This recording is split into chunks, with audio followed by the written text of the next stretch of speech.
How to create a WhatsApp username. So first of all, launch WhatsApp application.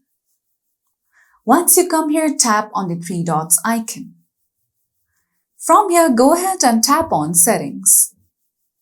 From here, go to Account. Now, under your account, you will be able to see Username option. Tap on it.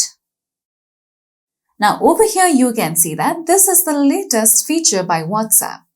Now, once you create a username, your username will keep your phone number private from people who don't already know it. You can also add a key to control who contacts you by your username.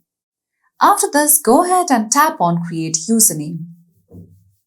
From here, make sure that you choose a unique username for your WhatsApp account.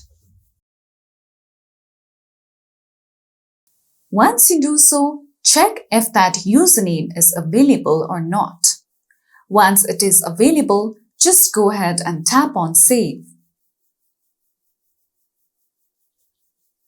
After that, you would be able to reserve or create a username for your WhatsApp account. So that's all for today's video, and at last, don't forget to subscribe to our YouTube channel.